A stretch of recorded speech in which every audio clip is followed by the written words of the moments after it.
Hello and welcome to the All 12 Signs video series for this Aquarius full moon, which is wild. So many squares, so many oppositions. Woo! Probably one of the most difficult couple of weeks of the year, but it's all going to depend on your natal chart and what's going on with you. This can be internal as well as external. Lots going on with this full moon, which I will get into. I am reading for Taurus in this video. So let us begin. Taurus rising. How you doing, Taurus? So I read for the rising signs. So for those of you who have Taurus elsewhere in your chart, look to the themes of the house that it's in. You want to apply those themes as well as all the meaning you've got going on in the sign of Taurus to the messages that come through in this reading, because it will be as if wherever Taurus falls in your chart is now energetically moved to the first house. So when I break down the astrology for the rising sign, it will still link in to your Taurus energy. You just got to apply your own natal chart meaning on top of it. Right, first off, there's a competition, all the details of which are in the description box. You can enter it as many times as you like. There are 3 readings up for grabs. Secondly, I am not doing my readings in the usual way for regulars. Hello, welcome back. I had quite a dramatic thing happen recently. A cat has gone missing. We're starting to get sightings potentially of her in the local park, but I've been working through some really difficult feelings, lots of drain of energy, really needing to focus on finding this cat. And I just usually my readings are around an hour long. And so I really wanted to try and respect my own time and my own energy. I've got to focus on something else at the moment, as well as really wanting to get these messages out for everybody. I love doing this so much. And so that's why all the cards have been pre-shuffled. I've actually been really enjoying doing this way of it. And the readings that have come out have been incredibly powerful. So they're all pre-shuffled. It's not me trying to manipulate anything. It's just generally me trying to save some time for myself at the moment. New viewers, if you haven't come here before, I channel multi-dimensional energies through my body, both in the form of physical and vocal light language. This happens throughout the readings, and it brings in activation codes, healing, and attunement to the messages that come through. So let's get on with the astrology for this moon, Taurus. Hello. So this is happening in fixed signs. You're a fixed sign. This moon is wild. The lead up to this moon, lead out afterwards. We have lots of squares and oppositions. Now these are hard aspects. Hard aspects are conjunctions, squares, and oppositions. And they just involve slightly more challenging energy. They involve challenges and sort of not necessarily difficulties. Challenges really is the best word, but they can show up as being difficult. And there are the whole this I'll get to. There's a collective reading where I break down the astrology in way more detail, because these next 2 weeks out of the whole year, woo, and it's all going to depend on your chart about whether this is an internal or an external discombobulation, right? A lot of dust is being kicked up in order to settle so we can rebuild from the new timeline. So let's get into it. Where is this moon? This moon is over in your 10th house. Right, this is your visibility, your reputation. It's your soul's path. Your career doesn't have to be your soul path, can just facilitate it. How the big outside world sees you, reputation, as I said that already, bosses, authority. So you've got a full moon. Full moons mark a completion of a particular part of a cycle. You may have been working through and navigating a certain part of your life path, and how you understand that and connect to that universal frequency, right? There may be an elevation of a project or a career advancement that comes around a full moon. Working through difficulties around visibility and reputation and figuring out, okay, no, I don't need that, but I'm still going to walk my path, often then brings it in, right? You may have had some difficult energies with people in authority that is coming to an end because you've been working through a particular part of a cycle. You may have been disenfranchised with your life path, with your career, and this can see an ending of that, as I said, that particular part of the cycle. Full moons also bring in triggers because the full light of the sun is over the unconscious of the moon, right? The moon represents our emotional body, our intuition, whether our needs are being met or not being met. How do we give and receive nourishment? So with the full vision of the sun, can often reveal triggers. Just trust and know this is to serve you to then work. It's Wednesday today, it's Mercury's day. My words have just been not the finest. This is this is so you can then be like, oh, this is what I need to look at for the next part of the lunation cycle, taking you up to the new moon in Aquarius next year. So it's usually just a helpful tool in order to unblock some stuck energy. But the full moon is about celebration as well. Heightened energy, heightened intuition, your needs being met, feeling nourished in regards to where you're headed, what you're doing, how you're seen, how you're visible. Italia di anima ot.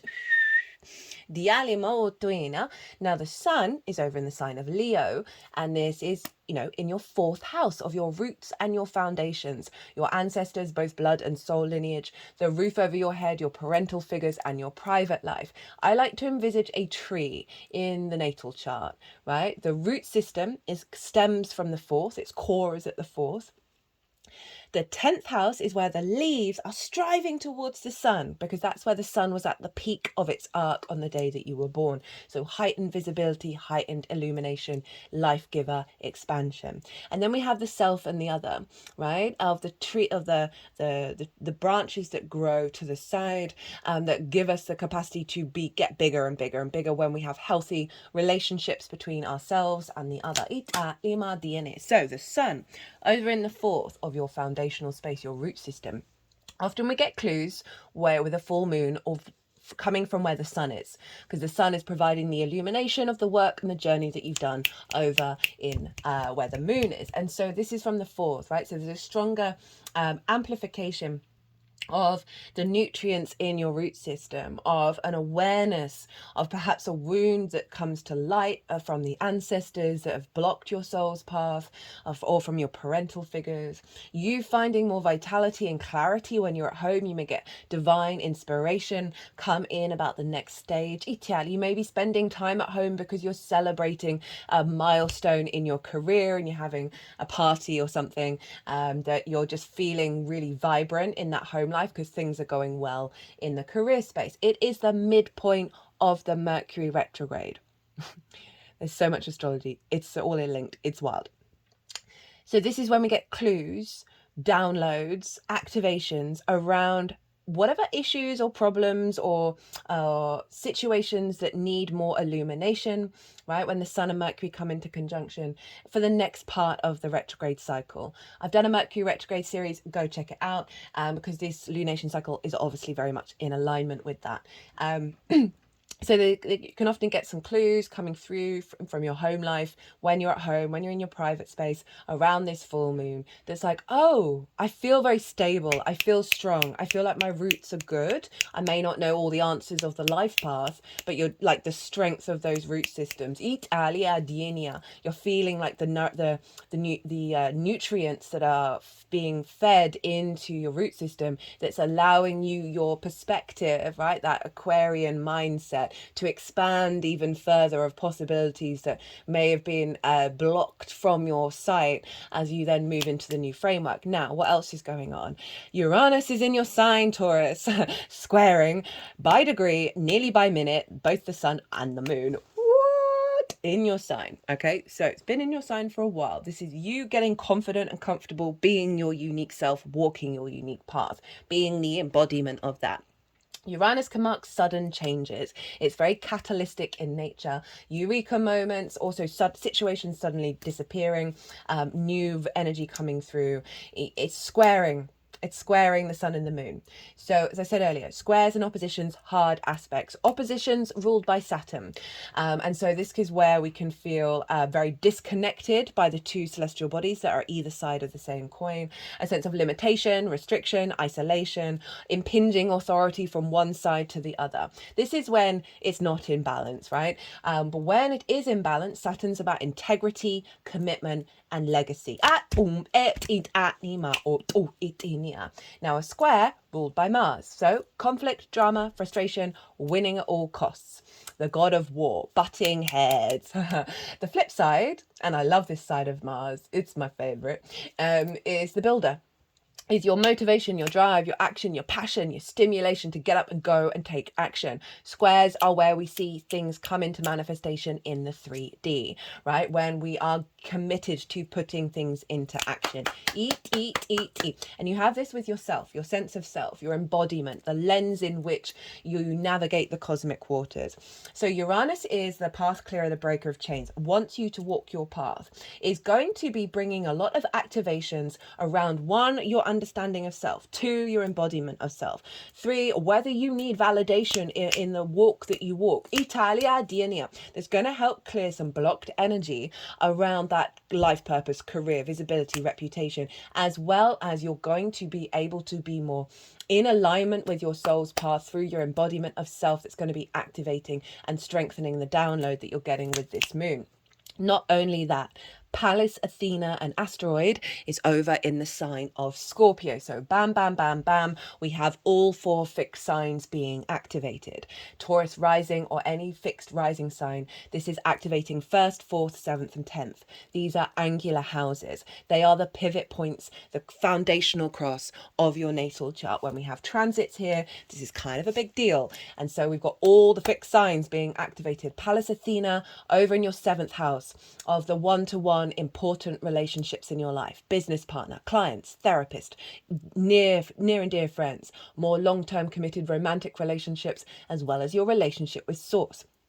Pallas Athena, embodied wisdom, strategy, long-term planning and thinking. So she's the saving grace of this fixed cross, this grand fixed cross. So when we have a grand fixed cross or any grand cross, this is when we can feel like we're being pulled in lots of different directions, right? We've got squares, we've got oppositions. So we can have conflict energy come up, catalytic energy, feeling separated, feeling isolated, out of balance, being pulled from all those spaces. What I want, when if you're feeling very overwhelmed, hyperstimulated, pulled in all those different directions, just give yourself a minute.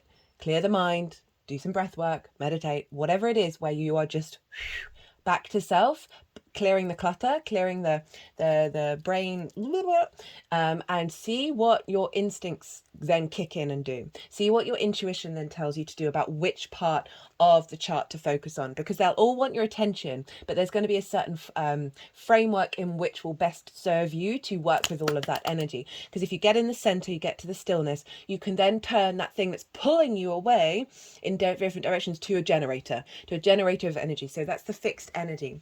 Pallas Athena is like, hey, I want long-term healthy relationships, whether that's with your career, with your home, with a lover, with clients, so Pallas Athena is instilling a deep-rooted fixed energy into making sure what's going on with the sun, moon, and Uranus that's in alignment with your long-term goals so if there is catalytic energy, if there's drama going on, just know this is breaking down in order for new energy to come in for you to work with this new timeline that just feels so loud. Italia di Nima. So that's all the fixed energy. Now let's get into some more squares and some more opposition. So Saturn traditionally rules Aquarius. And so whatever's going on with Saturn is influencing the moon. Saturn's in Pisces, right? This is your 11th house of hopes and dreams, friends, groups and alliances, and reaping the benefits from your 10th house. Almost by the minute, by degree, almost by the minute, Saturn is squaring Jupiter in Gemini. This is significant for many reasons. One, pretty wild to have the two big gas giants squaring each other almost by the minute around this full moon, just in general. Right? Gemini for you is your second house of your skills, your tools in order to manifest and bring in regular income. It's the things that you value and how you value yourself. I've done a Jupiter and Gemini transit series that it moves through a sign every 12 years, right? So you're not going to have it in this sign again. So it could be very helpful to check out that series and see how to amplify the energy. I love a Jupiter transit. Who doesn't? Anyway, I won't go into that. This is the first hard aspect between the two great gas giants that are visible to the naked eye since the conjunction, the grand conjunction in December 2020. So this was either at the winter solstice or the summer solstice, depending on which hemisphere you currently exist in. This happens every 20 years or so. This is a big deal, right? And this is even more of a bigger deal because this happened in the sign of Aquarius. And this ended a cycle of 200 years of them making the conjunction in earth signs. Think of the Industrial Revolution, right? That's the vibe of the sort of the bigger collective energy that those conjunctions were making. Now we are in the cycle of air for the next 200 years. So it's wild to me that the first hard aspect that they are making since that conjunction in the sign of Aquarius is happening on the Aquarius full moon. It just blows my tiny little mind. So you might want to think back to the end of 2020. I know there was a lot going on for everybody about what frequency got initiated, what utopia forward thinking energy shifted. And it will be linked into your career and your life purpose and your visibility and your reputation. Now we've got the square. So squares, like I said, can bring up conflict, can bring up drama. But what they're really doing is building. Think of it as a cross-quarter moon, right? The moon's half illuminated, half in darkness. This is when we see things manifest, when we see half completions of certain things, start to see things come up in the 3D realm, as well as being in awareness, oh, that's what I need to let go of for the next part of the cycle. So this is big manifestation energy at Inima. And as I said, Saturn, Jupiter, longer term cycles, they're more social energy and how you connect socially in your personal journey, right? Sort of more the longer term legacy energy of your existence, right? And so we've got this huge square happening in your skills and your tools and how you manifest, how you value yourself with your hopes and your dreams, friends, groups and alliances, and reaping the benefits from the 10th house at the time of an Aquarius 10th house moon. So there's a building around an elevation of your skills and your tools, an understanding of your own value that you may see manifest through groups, through reaping the benefits from your 10th house around this time and going, okay, I'm stepping into a new frequency. Also, you know, your resources as the second house, being able to build with Saturn of your hopes and your dreams as well. Now, not only that, but Mars is with Jupiter in the sign of Gemini. So we've got our motivation, our drive, our actions, our instincts kicking in. Mars square Saturn, I have that in my natal chart. It's a bit of a whew. Once you realize you've got to be mature and kind of impulsive at the same time, like your impulses and your instincts have to come, your motivation has to come from an integral place. That's when you can really build with Mars and Saturn. Mars is very independent. It wants to instinctively get up and go. It can be a bit hot-headed. Saturn's kind of like, hey, make sure you're responsible, make sure you're integral, and if you're not, it's not going to work out. Not always, but most of the time. Once you get into an alignment, that's when the magic really happens. So we've got that square between Jupiter, Mars and Saturn. Not only that, but over in the sign of Virgo, Venus is opposite Saturn and square Mars and square Jupiter. So we've got the two gas giants, the two personal planets other than Mercury, but Mercury's conjunct the sun. So Mercury's involved along with the sun and the moon. We've got all the traditional planets getting involved here and Uranus. This moon is crazy. This moon is so wild. It's blowing. It's going to be hilarious. I reckon some of you, it's just going to be like, oh, nothing's happened. It's all going to be internal shifting of structures that, again, you're going to see the result. Like, this can be really loud, lots of chaos, lots of drama, internally and externally, or it can be very subtle. It's all going to depend on your chart, but just astrologically, it's just like, oh, goodness me. So Venus over in the sign of Virgo, and where is Virgo for you? She is in your house of joy, the 5th house, your creation energy, joy, amusement, play, games, children, literal children, figurative children, inner child, creative things you birth into the world, as well as romance, love and dating. It's Venus' favorite place to be. She loves being in the 5th. It's her favorite house. So you've got a really strong Venus. I love Venus in Virgo. She gets a bit of a bad rep, but she's the Nine of Pentacles. So it's the capacity to facilitate and create a holistic life, right? Because that's kind of what Virgo wants. Italia di anima o like happy work, happy home, all that stuff.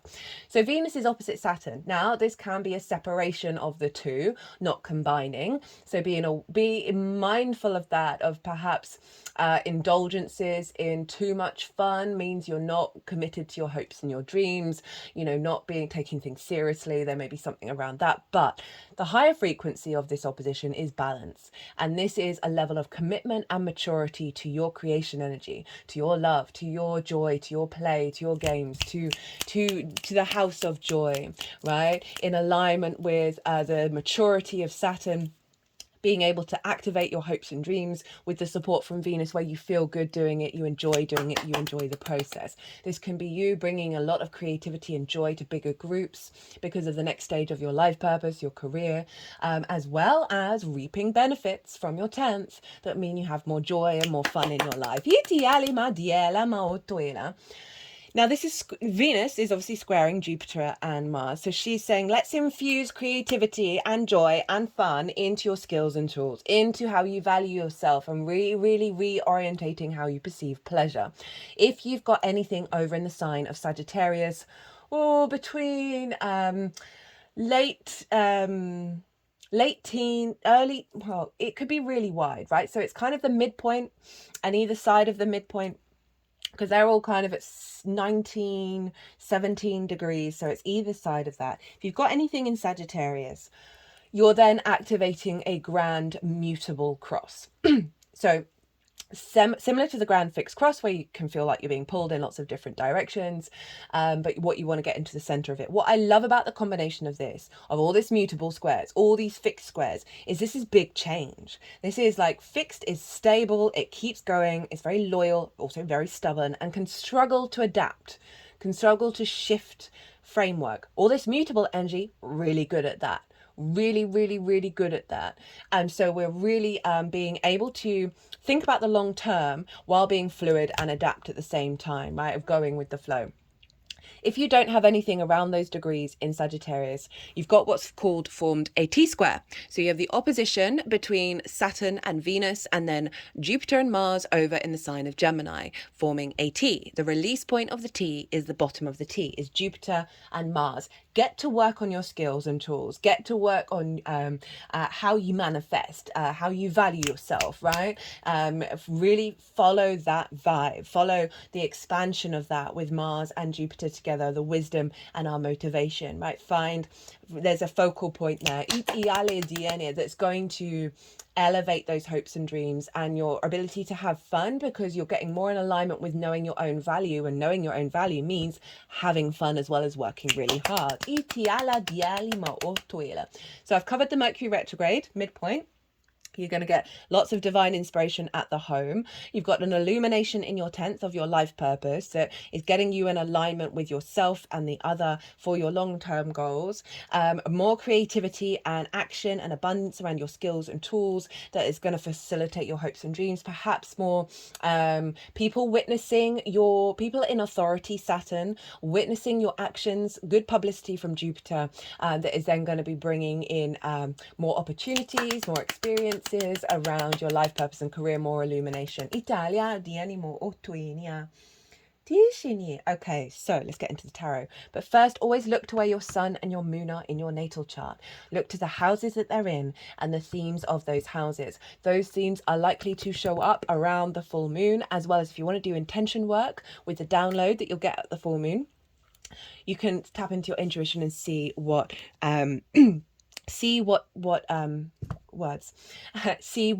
themes you want to bring into it. So what cycle has been completed with this full moon, right? The ending on the illumination of this particular cycle. We have the Knight of Swords, Justice, and the King of Swords. Big sword energy, right? All air.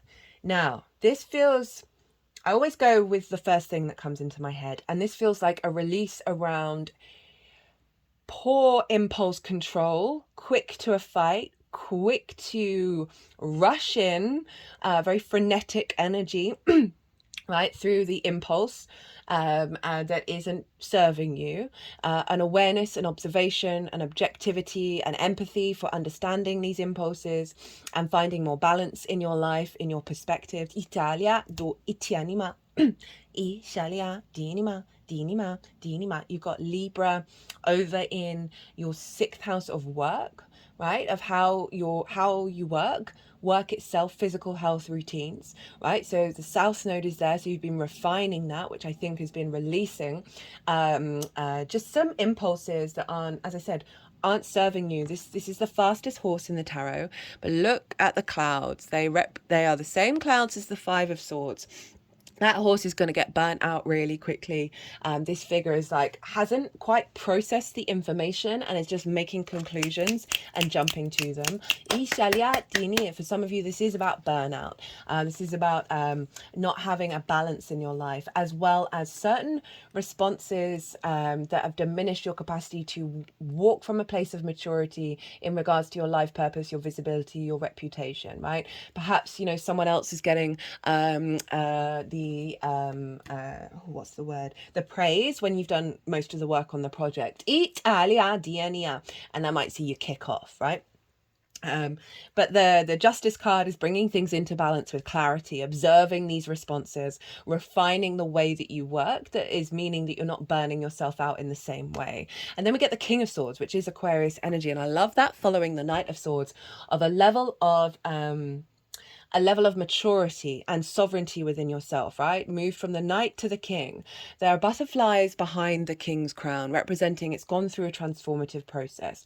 It has divine inspiration and clarity. It knows how to act on that clarity, that maturity, and be very confident within yourself. Rather than the King of Swords is very contained. It's not necessarily that it doesn't listen to what anybody else says, but it's not getting distorted by opinions that don't serve the framework, right? I feel like that Knight of Swords is like, what did you say?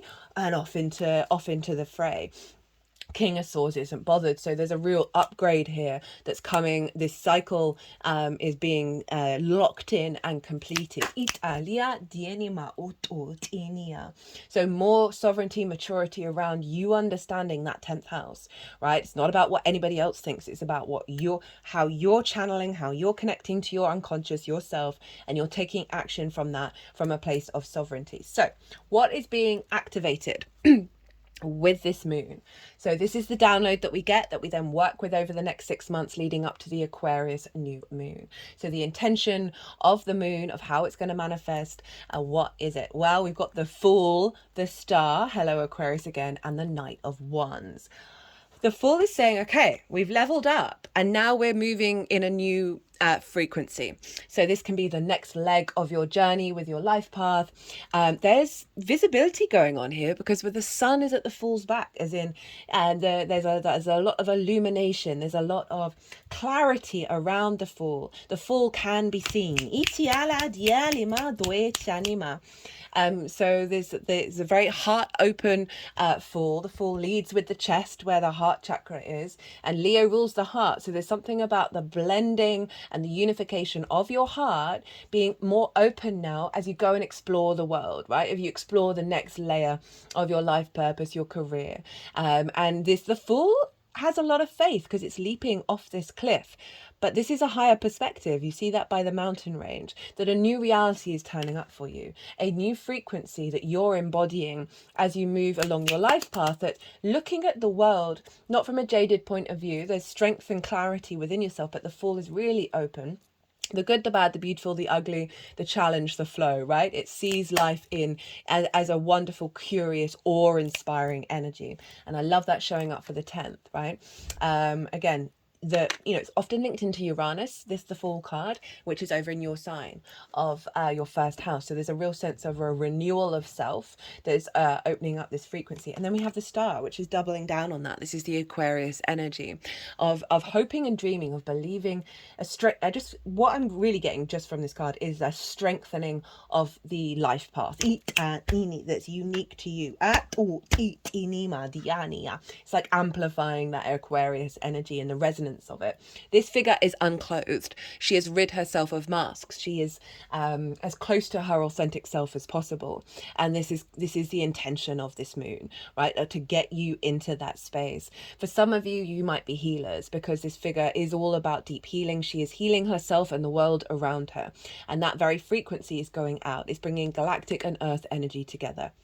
So for some of you, this might be the next stage of the healing cycle, as well as, you know, your profession. All professions, I believe, are healing in their nature. It's just the way that we go about them. It is allowing you to hope and dream again, right? And also knowing your own stardom, right? You knowing it, you feeling it, you embodying it, and you walking that and taking it out on the road. Knight of Wands. So very protected, very instinctive, very passionate, wanting to go out, wanting to travel. Knights embody their suit, embody their element. So this is your embodiment of your roots and your foundations. I said you had a strong foundation getting kicked in of you, that infused, instinctive, passionate, creative energy, very transformative, very independent, very confident energy, fueling into the actions that you take in regards to your life purpose. Now, for some of you, you might work from home. Getting a home might be a life path. Living with someone might be a life path. It could show up in the fourth in many different ways. You embodying the power of your ancestors as you move along this path. Itianima or itinima. Itia, love it. Right, what's at the bottom of the deck? I've completely forgotten.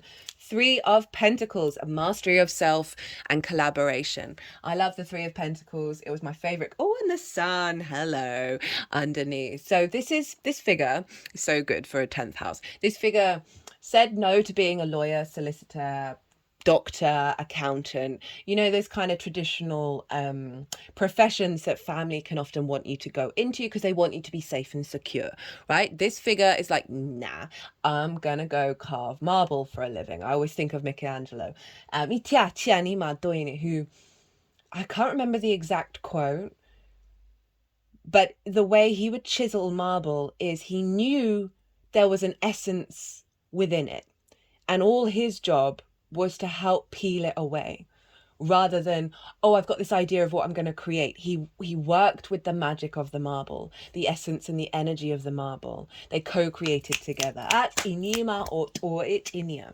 So this figure is being able to master themselves because they've walked their path. Right, they've walked their authenticity, and because of this, and they're not bothered about what people think about what they do. They just know that they do a good job, and because of it, they draw towards them other energies. This can be other people, other parts of self, other skills that you have that are different to them, in order to create something beautiful and long lasting. So I love that that's coming up in the 10th of you being more in a state of mastery of self. This may be then adding on new skills within yourself of your life path, as well as perhaps meeting people to collaborate.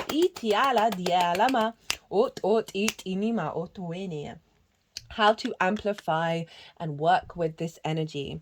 We have the 5 of Swords, the Queen of Cups, the 6 of Cups, and the Hierophant, which is Taurus, which is your card. So this is interesting because it turned up in the same place for Gemini, which is the reading that I just did. And this is, for me, the most difficult card in tarot. This is about the bully and the victim mentality, dominion and subjugation, the glee at watching those that lose, the self-satisfaction that we get when we're like, poor me. I say this as we are all of this. We have been both of these things. It's very rare for a bully to not have been bullied, right? Whether that be by life or by a particular individual.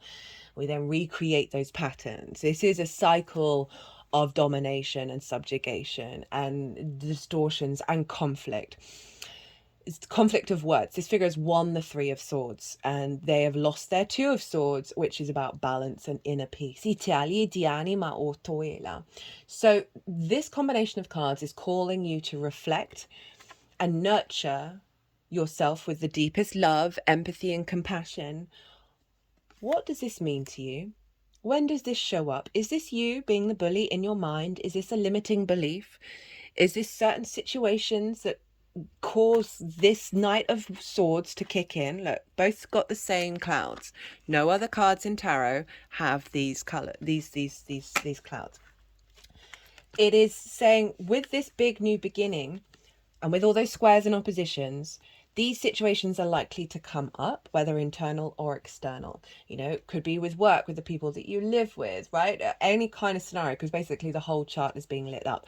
By the way, the sun is actually ruling the whole chart. So even though this is an Aquarius moon, this is being pulled back into your roots and your foundations. There may be some wounds with the ancestors, wounds with parental figures that might come up during this process because of such a big activation.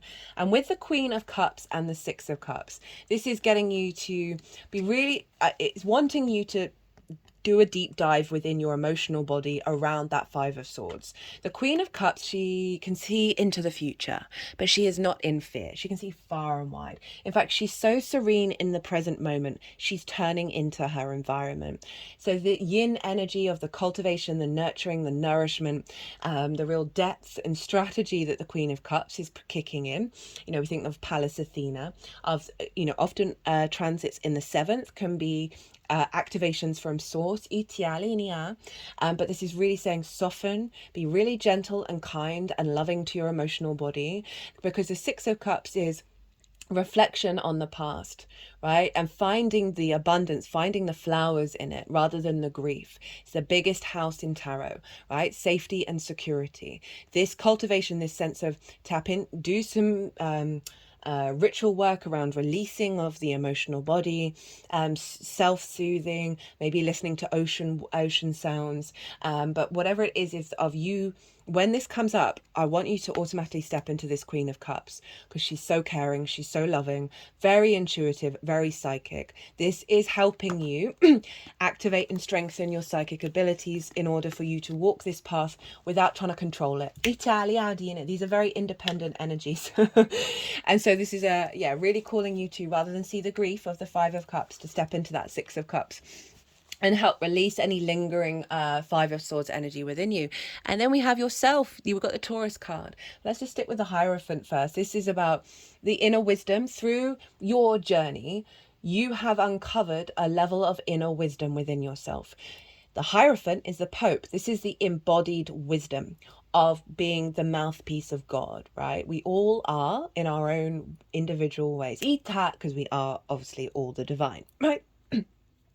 And this is Taurus. It's your physical senses. It's your personal connection to the earth. This is the stepping into the embodiment of being your own guru. You know, it's calling you to have a level of commitment to the way that you embody yourself, right? Rather than old patterns. We're bringing in liberation here that's serving you in the long term. There's a legacy energy with the Hierophant. This figure is also talking to others, right? So there may be something around your career where through this process you are elevating your embodiment of self that's affecting your career, that's affecting your reputation, and therefore you're bringing in a frequency.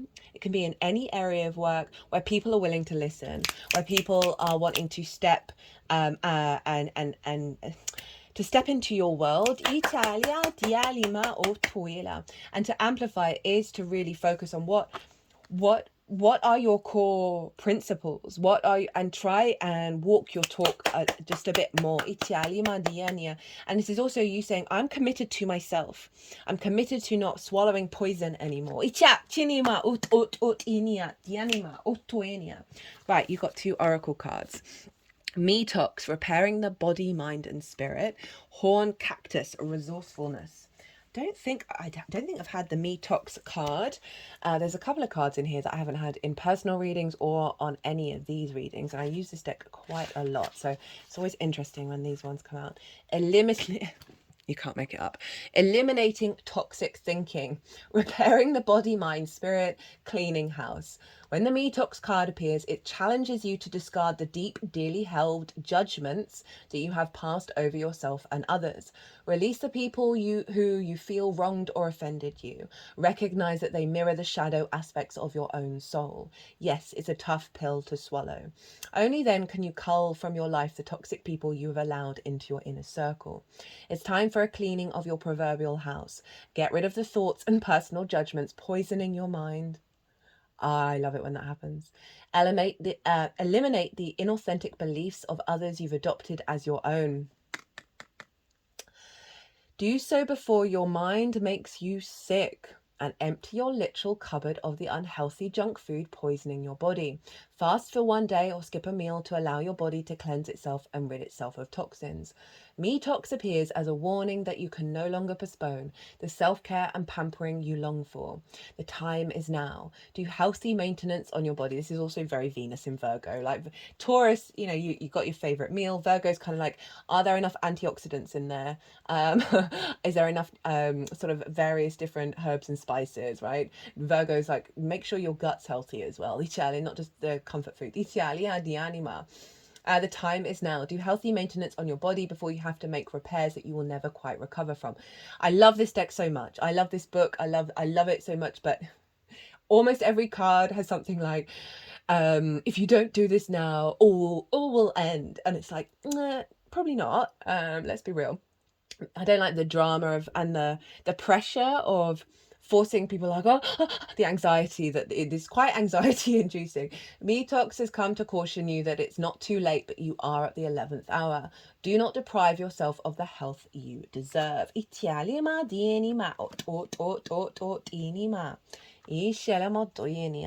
going through some refinement around your physical health as well, because the Venus is Libra is there. The South Node is in Libra. I've done a nodal transit series, so you might want to check that one out. That's covering the whole thing. We will have a Libra eclipse soon. Horned cactus blooming through. Maybe this is a warning, right? Take what resonates.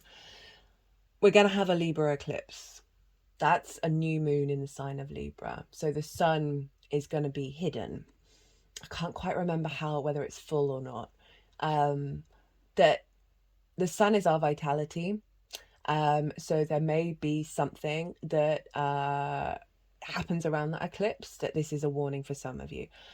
Please, if it resonates, it resonates. Go out there, eat healthier, take care of yourself. If it doesn't, it doesn't. And I'm not saying that to fearmonger in any way, shape or form. It just wanted to come through, so I've got to say it. Italia Marduela. Blooming through resilience, resourcefulness, discovery. When nothing seems to be happening fast enough or your ideas have dried up, you begin to question your relevance. During these periods in life, you might feel like giving up, frustrated and resentful that success will never happen for you. I feel like that's that Knight of Swords. Italia. The issue here, however, is a matter of perception. The horned cactus thrives in the barren desertscape, offering you the gift of water when all appears to be dry. If you look at its body, you see the natural thorns that protect it from predators and the elements. What you don't see are the deep roots that extend far into the earth, filling it with continuous flow of water. Remember, the sun's ruling this whole chart, so therefore it's ruling the moon of your roots and your foundations. Italia, Diana.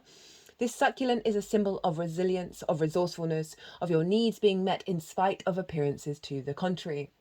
It's a reminder of the courage and inherent wisdom needed to dig deep below the less than friendly surface that hides a rich underground world.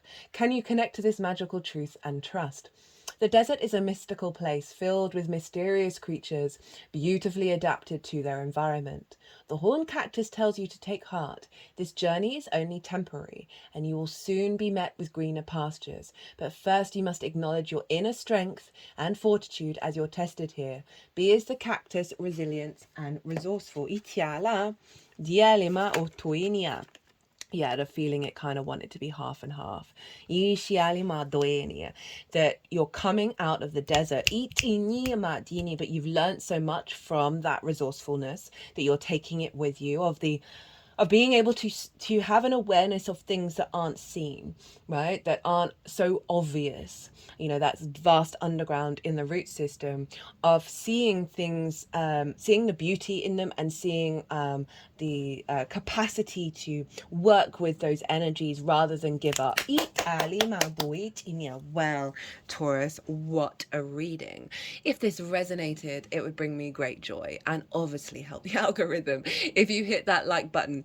Don't forget to enter the competition. There are 3 readings up for grabs. Taurus, be good to yourselves. Be good to those around you. Safe travels and be well until we meet again.